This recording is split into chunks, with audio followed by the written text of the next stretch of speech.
अब हम यहाँ पर इसका जो मुख्य टॉपिक है, जैसा कि कल आपको बताया था हमने कि कूलाम्ब का नियम।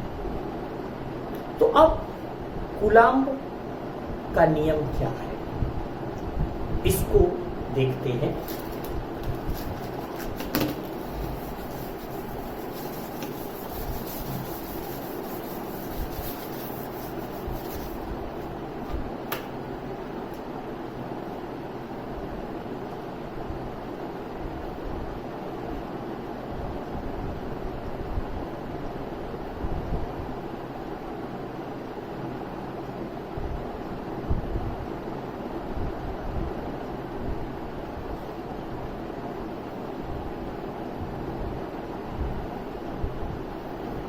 तो अगर आप लोग थोड़ा सा ध्यान दें तो ये आपके लिए बड़ा सिंपल हो जाएगा। क्यों मैं ऐसा कह रहा हूं आपसे? क्योंकि आपने न्यूटन के गुरुत्वाकर्षण का नियम पढ़ा है और वहां पर हम दो द्रव्यमानों के बीच लगने वाले आकर्षण बल की बात करते हैं। परंतु जब हम कूलाम्ब के नियम की बात करते हैं तो यहां पर द्रव्यमानों के स्थान पर केवल हम आवेशों को ले लेते हैं। ठीक है, जैसे दो आवेश हमने ले लिए, यानी कि एक आवेश Q1 और दूसरा आवेश ले लिया हमने Q2 और ये मान लिया इन दोनों आवेशों के बीच की दूरी स्मॉल r है। तो कूलाम्ब का नियम दिया जा सकता है, जैसा कि हमने आपको बताया कि दो जब सजातीय आवेश होते हैं, यानी कि धन आवेश एवं धन आवेश, तो इनके मध्य प्रतिकर्षण बल कार्य करता है। और यदि विजातीय आवेश होते हैं, यानी धन आवेश और ऋण आवेश, इनके बीच आकर्षण बल कार्य करता है। तो इस आकर्षण अथवा प्रतिकर्षण बल को वैद्युत बल कहते हैं। तो वैद्युत बल के आधार पर ही कूलाम्ब ने नियम दिया। ठीक है, जैसे आपसे कोई पूछे कि वैद्युत बल किसे कहते हैं, तो दो आवेशों के मध्य लगने वाले आकर्षण अथवा प्रतिकर्षण बल को हम वैद्युत बल कहते हैं। ठीक है ना। तो कूलाम्ब के अनुसार इन आवेशों के मध्य लगने वाला वैद्युत बल इन आवेशों के गुणनफल के अनुक्रमानुपाती होता है एवं इन आवेशों के बीच की दूरी के वर्ग के व्युत्क्रमानुपाती होता है। यह है कूलाम्ब का नियम। ठीक, अब इसको कैसे लिखेंगे वो देखिए आप। ठीक है, मान लिया जाए कि दो आवेश Q1 और Q2 इनके बीच की दूरी स्मॉल r है। तो इन आवेशों के मध्य लगने वाला बल, यानी कि ये कैपिटल F लेंगे, इन आवेशों के मध्य लगने वाला बल इन आवेशों के गुणनफल के अनुक्रमानुपाती होता है ना। इसको देखो ऐसा लिख देंगे, Q1 into Q2, अनुक्रमानुपाती Q1 into Q2 एवं बीच की दूरी के वर्ग के व्युत्क्रमानुपाती होता है। तो बीच की दूरी के वर्ग के व्युत्क्रमानुपाती होता है। तो ये F व्युत्क्रमानुपाती का भी यही निशान होगा और इसको R स्क्वायर लिख देंगे। ठीक है, तो अब इनको जोड़ देते हैं। तो ये हमें मिल जाएगा कि F अनुक्रमानुपाती Q1 Q2 व्युत्क्रमानुपाती R square. और इस अनुक्रमानुपाती के स्थान पर एक नियतांक लाते हैं k, जिससे कूलाम्ब नियतांक भी कह सकते हैं। ठीक है, तो ये हो जाएगा F बराबर K Q1 Q2 बटे R स्क्वायर। ठीक, अब यहां पर प्रयोगों द्वारा अभी ऐसा लिख सकते हैं कि एक नियतांक है जिसे कूलाम्ब नियतांक कहते हैं, और प्रयोगों द्वारा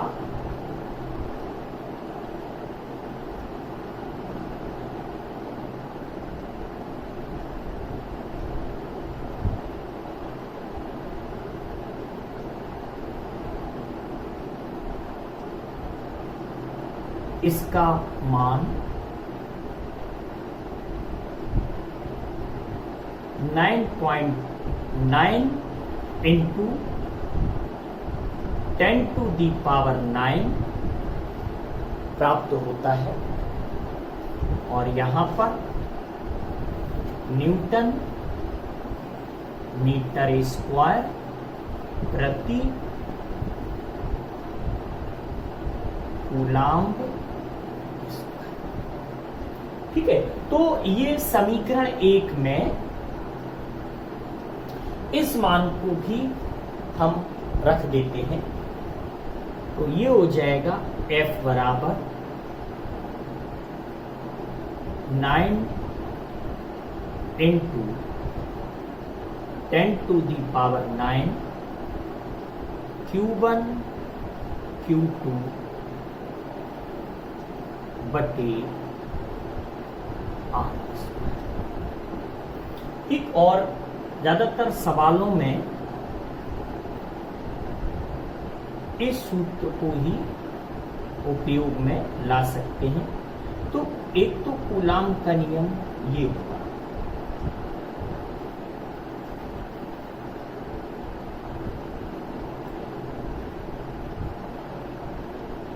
ठीक है ना। अब देखिए यहां पर 9 इंटू 10 टू दी पावर 9, इसके स्थान पर 1/4 पाई एप्सिलॉन 0 भी लिया जा सकता है, और ये एप्सिलॉन 0 इसको वायु अथवा निर्वात की वैद्युतशीलता कहते हैं। इसका मान, इसका मात्रक और इसका विमेय सूत्र भी हम आपको इसी के आगे पढ़ाएंगे। बोर्ड में कई बार पूछा भी गया है, तो बड़ी बारीकी से पढ़ना है, आपको ध्यान देना है।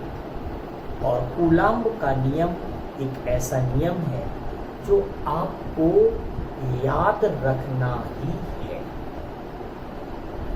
ठीक है, तो क्या बताया हमने कि इसके स्थान पर 9 इंटू 10 टू दी पावर 9 के स्थान पर 1/4 पाई एप्सिलॉन 0 भी लिखा जा सकता।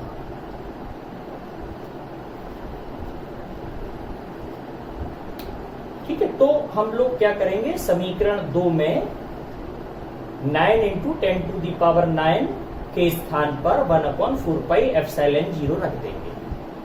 ठीक,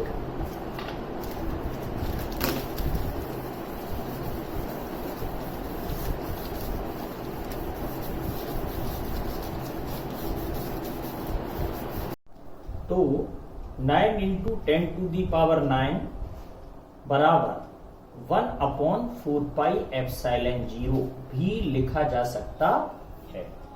तो समीकरण 2 में हम 1/4πε0 लिखकर कूलाम्ब के नियम का, है ना, तीसरा रूप भी प्राप्त करते हैं। तो देखिए आप, अतः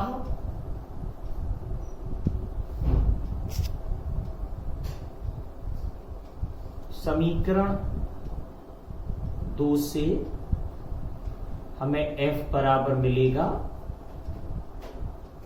1/4πε0 Q1 Q2, ठीक है, बटे R²।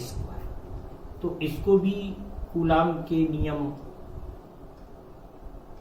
में यूज किया जा सकता है और ये समीकरण नंबर 3 आ गया, जहां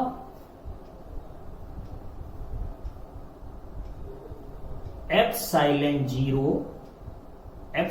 0 को वायु और निर्वात की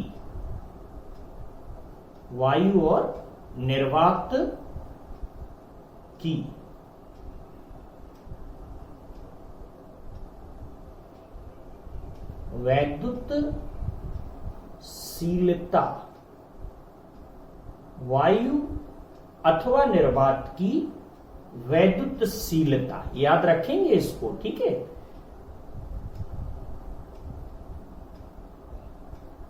कहते हैं, अभी हम आपको एप्सिलॉन 0 का मान क्या होता है, इसका मात्रक क्या होता है, इसका बिमी सूत्र क्या होता है भी बताएंगे, क्योंकि बोर्ड में बहुविकल्पी के रूप में इसको पूछा गया है।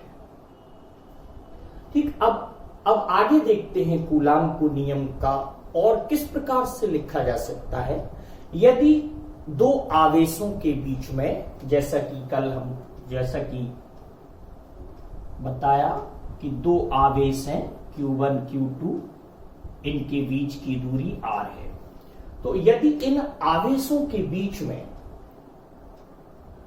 परावैद्युत पदार्थ रख दिया जाए, परावैद्युत पदार्थ का मतलब समझे आप, जैसे कोई कुचालक पदार्थ जिसमें विद्युत का प्रवाह आसानी से ना किया जा सके, जैसे कागज हो गया, जैसे लकड़ी हो गया, जैसे कि अब्रक हो गया, कांच हो गया, तो ये सब परावैद्युत पदार्थ है। तो जब परावैद्युत पदार्थ रख दिया जाता है इन आवेशों के मध्य, तो कूलाम्ब के नियम को इस प्रकार से भी लिखा जा सकता है। ठीक है, क्या होगा फिर देखिए, यदि आवेशों के मध्य परावैद्युत पदार्थ जैसे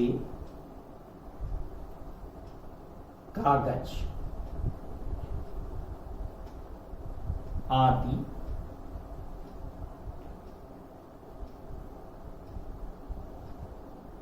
रख दिया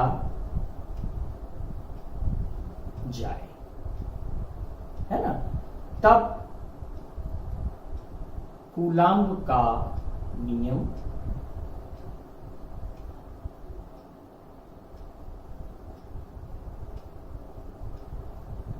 क्या होगा देखिए, F बराबर 1/4πε0 कैपिटल की ओर ले लेंगे आप यहां पर, ठीक है, Q1 Q2 बटे R²। तो इस प्रकार से और लिख सकते हैं, और ये समीकरण नंबर 4 हो गया। ठीक, तो ये जो कैपिटल के है,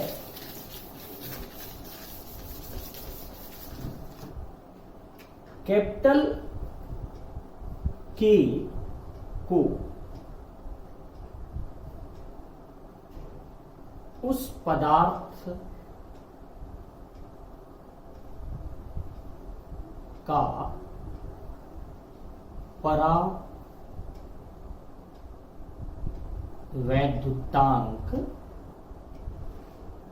उस पदार्थ का परावैद्युतांक कहते हैं। यानी जो पदार्थ रखा गया है, कागज रखा गया तो कागज का परावैद्युतांक हो गया, कांच रखा तो कांच का परावैद्युतांक हो गया। ठीक है, तो अब कुछ बात और याद रखेंगे आप लोग इसमें कि ये जो कैपिटल के है, वायु अथवा निर्वात के लिए इसका मान 1 होता है, एवं धातु के लिए इसका मान इंफिनिटी अर्थात अनंत लिया जाता है।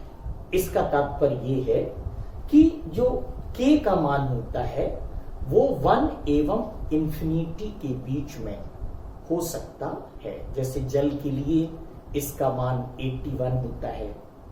ठीक है, तो अब और देखिए कि लास्ट में यहां पर एप्सिलॉन 0 की इसके स्थान पर एप्सिलॉन भी लिखा जा सकता है।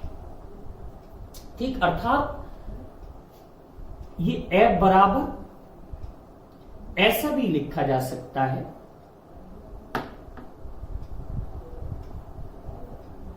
1/4 पाई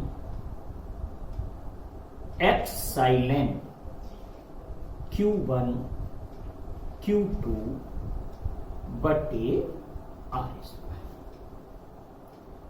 ठीक है, तो यहां पर जहां ये एप्सिलॉन है, ए बराबर एप्सिलॉन 0 इंटू कैपिटल के। ठीक, तो एप्सिलॉन को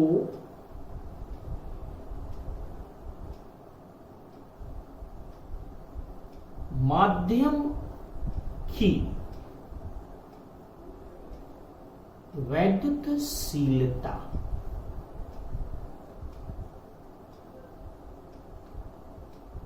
है ना, अथवा ऐसा भी लिखा जा सकता है, अथवा निरपेक्ष वैद्युतशीलता, निरपेक्ष वैद्युतशीलता भी कहते हैं। तो इस तरह से ये सब कूलाम के नियम का ही स्वरूप है ये। ठीक, तो इस तरह से कूलाम का नियम आप समीकरण 5 तक समझा सकते हैं, अगर समझाने के लिए आता है तो। अन्यथा आपको याद रखना होगा, बहुत से प्रश्न इसमें 1-1 नंबर के भी निकलते हैं, बोर्ड में आए भी हैं। जैसे कि अभी आपको हमने बताया कि एप्सिलॉन बराबर होता है एप्सिलॉन 0 इंटू के, है ना। तो हो सकता है आपसे निरपेक्ष वैद्युतशीलता पूछ ली जाए और एप्सिलॉन 0 व के का मान दिया हो आपको, तो सिंपल है, ये एक सूत्र के रूप में भी आप प्रयोग कर सकते हैं, है ना। तो यहां पर आप इतना दिमाग में रखेंगे, ये सभी कूलाम के नियम के स्वरूप है। अब इसमें जैसा कि हमने बताया था कि एप्सिलॉन 0 निर्वात की वैद्युतशीलता कहते हैं, यानी कि परमिटिविटी ऑफ फ्री स्पेस। अब एप्सिलॉन 0 का मान मात्रक एवं विमी सूत्र भी आपको दिमाग में रखना होगा। हम आपको बता रहे हैं ये कैसे निकालेंगे।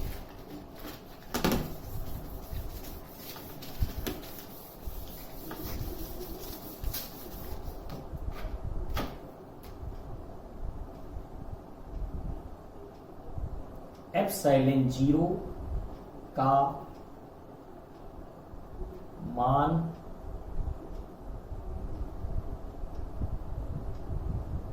मात्रक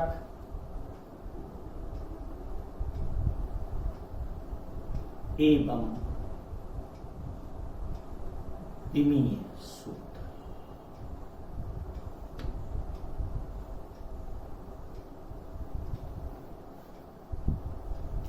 ठीक है, तो जैसा कि अभी हमने आपको बताया कि 9 इंटू 10⁹, इसके स्थान पर 1/4 एप्सिलॉन 0 लिखा जा सकता है ना। तो एप्सिलॉन 0 को आप क्या करेंगे, 9 इंटू 10⁹ के स्थान पर लाएंगे, है ना, और 9 इंटू 10⁹ को एप्सिलॉन 0 के स्थान पर ले जाएंगे।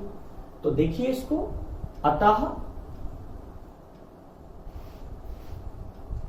एप्सिलॉन 0 ए बराबर ऐसा लिखा जा सकता है 4 इंटू 9 इंटू 10⁹, है ना। तो अब इसमें है क्या, पाई का आप मान करेंगे और नीचे जो आपको मिल रही है संख्या, इन सब का गुणा करके फिर भाग लगा देंगे, है ना। तो ऐसा करने से आपको क्या मिलेगा, अथवा 1/4 इंटू पाई का मान रखते हैं 22/7 या 3.14, है ना, ये तो सबको पता रहता है। 9 इंटू 10⁹, और आप जब इसको कैलकुलेशन इसकी करेंगे तो एप्सिलॉन 0 का मान आपको प्राप्त होगा 8.85 इंटू 10⁻⁻12। ठीक है, कूलाम्ब स्क्वायर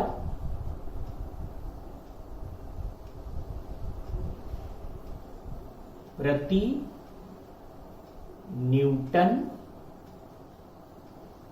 मीटर स्क्वायर। तो ये आपको दिमाग में रखना है।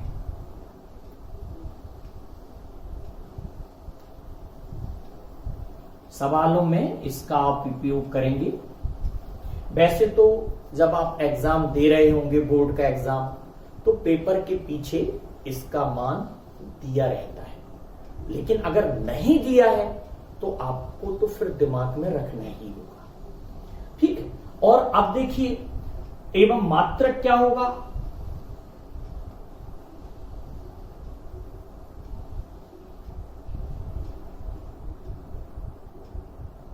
ठीक है, तो ये तो मात्रक तो हमने पीछे ही लिख दिया है। ठीक है, तो ये जो है ये मात्रक हो जाएगा कूलाम्ब स्क्वायर प्रति न्यूटन मीटर स्क्वायर। ठीक, अब ये आपको आ रहा होगा समझ में, और ये भी लग रहा होगा कि ये मात्रक कैसे लिख दिया, है ना। तो आप मात्रक निकालने के लिए कूलाम्ब का जो नियम हमने आपको बताया है उसको ही थोड़ा सा रफली यहां देख लेते हैं कि F बराबर होता है 1/4 पाई एप्सिलॉन 0 Q1 Q2 बटे R स्क्वायर। ये इसलिए बताया जा रहा है कि धोखे से भी आपसे गलती ना हो। अगर बोर्ड में आता है और आ भी चुका है तो आप इसको कोई जो है ना तुक्का कहते हैं ना उसको, किसी प्रकार का ना लगाएं। और आप देखिए एप्सिलॉन 0 को जब इधर लाएंगे ना, एप्सिलॉन 0 को, तो ये F इधर चला जाएगा, 4 पाई Q1 यहां पर Q2 लिखेंगे और यहां पर F लिख देंगे और R स्क्वायर लिख देंगे, है ना। तो ये तो चूंकि आंकिक मान पाई का 3.14 होता है, 4 भी आंकिक मान है, तो इसका तो कोई मात्रक आप लिख नहीं पाएंगे। तो Q1 Q2 जो है ये आवेश है, आवेश का मात्रक कूलाम, तो कूलाम कूलाम यानी कूलाम स्क्वायर। ये बल है F, इसका मात्रक न्यूटन होता है ना। ये बीच का डिस्टेंस है यानी दूरी, इसका मात्रक स्क्वायर लगा ना तो मीटर स्क्वायर हो गया। ठीक है, तो एक ऐसे दिमाग में रखेंगे हर चीज आपको कि कैसे निकाला गया है, कैसे इसको करते हैं। अब आती है बिमी सूत्र की बात। तो बिमी सूत्र के लिए क्या करेंगे आप, एवं बिमी सूत्र है ना। तो बिमी सूत्र के लिए हमने आवेश का आपको लिखवाया भी है कि इसका जो बिमी सूत्र होता है AT, ठीक, और इस पर स्क्वायर चढ़ा है, और न्यूटन ए बल का मात्रक है, और बल का बिमी सूत्र आपको 11 में ही बताया जाता है, और कहा भी जाता है, इसको आप भूलेंगे नहीं, ML_T-2 मीटर है, उसके ऊपर स्क्वायर चढ़ा यानी कि L²। ठीक है, तो ये हो जाएगा जब m ऊपर ले जाएंगे आप तो इस पर पावर -1 चढ़ जाएगी। ठीक, और ये L है और एक देखिए पावर इसकी ये है, तो इसको जब 3 हो गया इसको ऊपर ले जाएंगे तो -3 हो जाएगा, m-1 L-3 है ना। और T-2 है, ये T² है, ये ऊपर जाएगा तो ये प्लस में ही हो जाएगा, तो ये 2 और ये 2 नीचे से पहुंच गए तो ये 4 हो गया है। और ये स्क्वायर नहीं भूलेंगे आप इस पर, और ये हो जाएगा A²। तो फाइनली जो है इसका बिमी सूत्र आ गया कि ε0 का बिमी सूत्र। ठीक है, इसको आप दिमाग में रखेंगे।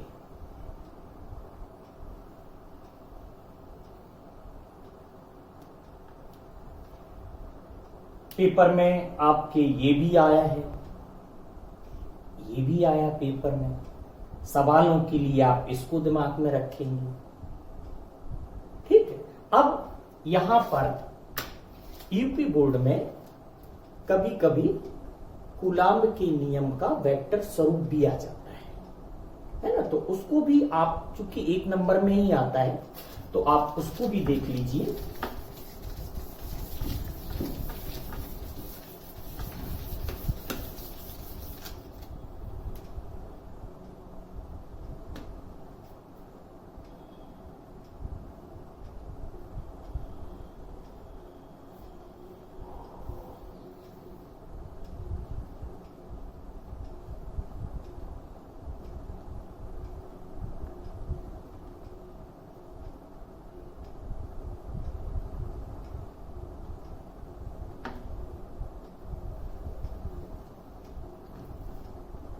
ठीक, तो वेक्टर स्वरूप कैसे लिखेंगे आप, F बराबर 1/, पहले कूलाम्ब का नियम लिख लेंगे पूरा, ε0 Q1 Q2 है बटे r² होता है, लेकिन जब हम वेक्टर स्वरूप लिखते हैं ना तो RQ कर देते, और वेक्टर चूंकि बल सदिश राशि है इस पर वेक्टर लगा देंगे, और ये अदिश राशि है, ये डिस्टेंस लिया गया, अदिश राशि है तो इस पर भी वेक्टर नहीं लगाएंगे, परंतु यहां पर आप इसको ऐसा लिख सकते हैं वेक्टर R।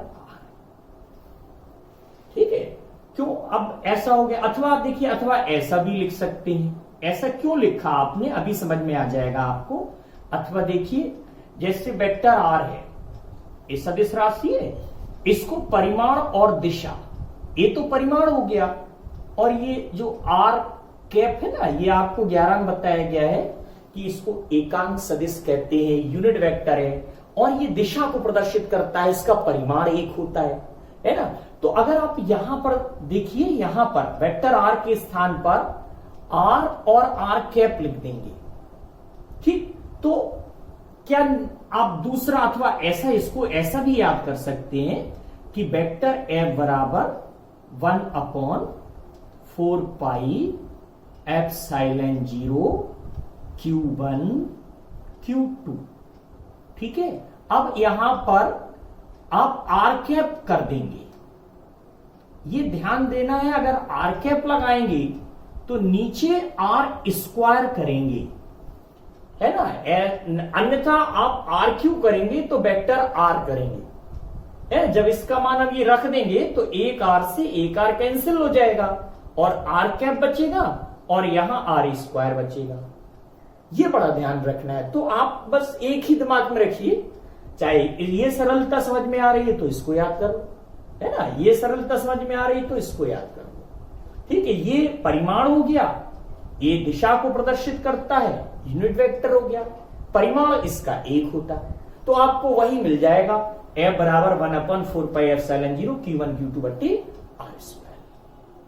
ठीक, तो ये कूलाम के नियम में इतनी जानकारी आपको रखनी है। पूरा कूलाम का नियम याद करना है ना। कभी कभी बच्चे होते क्या है, ऊपर कहीं याद रख लेते, फिर देखा जाता है अरे सर ये एग्जाम में ये भी आ गया, ये तो हमने पढ़ा ही नहीं था, है ना। तो ये ध्यान देना है कि ये कूलाम के नियम को किस प्रकार से लिखा जा सकता है। एप्सिलॉन जीरो का विमीय सूत्र, मात्रक, मान, है ना, कूलाम के नियम का वेक्टर होगा। अब शुरुआत में हमने आप लोगों को ये जानकारी दी थी कि जो कूलाम का नियम है वो न्यूटन के गुरुत्वाकर्षण के नियम की भांति ही है, ठीक। लेकिन अब एक प्रश्न ये उठता है कि जब इसके भांति ही है, परंतु यहां वहां पर द्रव्यमान लेते हैं, यहां पर आवेश लेते हैं, तो इसमें अंतर क्या है, बिल्कुल दिमाग में रखेंगे। कभी भी ये आप कोई भी आपसे पूछ सकता है, जरूरी नहीं है एग्जाम में आए, है ना। आप कहीं पर रिश्तेदारों के यहाँ हैं, कहीं पर हैं, आप पूछा जा सकता है कि आपने क्या पढ़ा, आप कहेंगे कूलाम का नियम, तो कोई भी पूछ सकता है गुरुत्वाकर्षण नियम और कूलाम के नियम में बताइए डिफरेंस क्या है, अंतर क्या है इसमें, ठीक है। तो जो मुख्य अंतर है उसको आप समझने का प्रयास करेंगे। पहला अंतर क्या है कि जो गुरुत्वाकर्षण बल होता है वो केवल आकर्षण बल है, परंतु जो वैद्युत बल है वो आकर्षण बल भी है और प्रतिकर्षण बल भी है। इसका तात्पर्य क्या है कि आवेश दो प्रकार के होते परंतु द्रव्यमान एक ही होता है। इसको दिमाग में बैठा लीजिए। दूसरा, जो गुरुत्वाकर्षण बल होता है वो बीच के माध्यम पर निर्भर नहीं करता है, परंतु वैद्युत बल है बीच के माध्यम पर निर्भर करता है। जैसे कि हमने बताया कि F बराबर 1/4πε0 कैपिटल के Q1 Q2 बटे R स्क्वायर, है ना। तो और ये जो वैद्युत बल होता है कैपिटल के इनवर्सली प्रोपोर्शनल होता है, यानी व्युत्क्रमानुपाती होता है। अर्थात यदि आवेशों के बीच में कोई परावैद्युत पदार्थ हम रख दें तो वैद्युत बल घट जाता है। यह भी पूछा गया है आपसे, ठीक है। और तीसरा और याद रखेंगे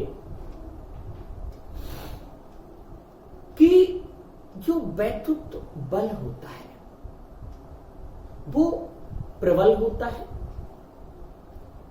और जो गुरुत्वाकर्षण बल होता है वो बहुत दुर्बल बल है। यानी प्रकृति में पाए जाने वाला सबसे दुर्बलतम जो बल होता है ना वो गुरुत्वाकर्षण बल है। ये प्रश्न जीके का भी है ना। तो इसका तात्पर्य ये है कि दो इलेक्ट्रॉनों के मध्य लगने वाला जो वैद्युत बल होता है 10 की पावर 43 गुना अधिक होता है गुरुत्वाकर्षण बल से, एवं दो प्रोटॉनों के मध्य लगने वाला जो वैद्युत बल होता है 10 की घात 36 गुना अधिक होता है गुरुत्वाकर्षण बल से। जरूरी नहीं है ये चीजें आपके बोर्ड में ही आए, है ना। हमेशा इनको याद रखना है आपको। और जो है सारा कूलाम का नियम और ये सभी बातें जो हमने बताई, इसको दिमाग में रखेंगे।